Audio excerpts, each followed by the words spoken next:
अपंग महिलेला दमदाटी करून तिचं एटीएम कार्डद्वारे परस्पर 23,000ची रोकड चोरी करणाऱ्या रिक्षा चालकाला नाशिक रोड गुन्हे शोध पथकानं जलरोड मार्गावर ताब्यात घेतलंय।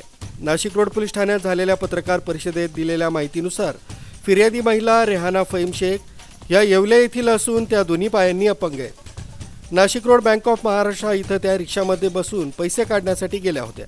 त्यावेळी रिक्षा चालक प्रवीण आनंद नेटावणे यानं महिलेला दमदाटी करून एटीएमचा पासवर्ड घेऊन परस्पर बँक खात्यातून 23,000ची रोकड काढली।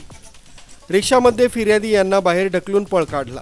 या प्रकरणी महिलेनं 13 जून रोजी नाशिक रोड पोलीस ठाण्यात तक्रार दिली होती। तत्काळ आरोपीचा शोध घेण्याकामी आदेश दिले।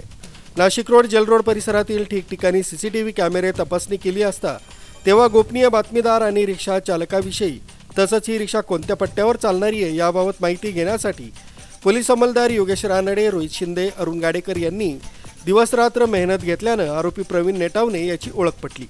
त्याला नाशिक रोड गुन्हे शोध पथकाच्या टीमनं सापळा रचून जेलरोड मार्गावर ताब्यात घेतलाय। त्याच्या ताब्यातून चोरी केलेलं एटीएम कार्ड, 23,000ची रोकड तसंच रिक्षा असा मुद्देमाल हस्तगत करण्यात आला। रोड पोलीस स्टेशन हद्दीमध्ये एका अपंग महिलेला दमबाजी करून एका रिक्षा चालकाने तिचे एटीएम कार्ड जबरीने चोरी करून नेले होते आणि त्या एटीएममधून वेगवेगळ्या पद्धतीने वेळोवेळी पैसे काढले होते, चोरी केले होते। तर त्यामध्ये सदरबाबत नाशिक रोड पोलीस स्टेशनला गुन्हा दाखल होता। त्या गुन्ह्याच्या अनुषंगातील जो अनोळखी रिक्षा चालक आरोपी होता त्याचा गुन्हे शोध पथकातील पोलीस अंमलदार 554 योगेश रानडे, पोलीस अंमलदार 2360 रोहित शिंदे व पोलीस अंमलदार 204 अरुण गाडेकर हे शोध घेत होते।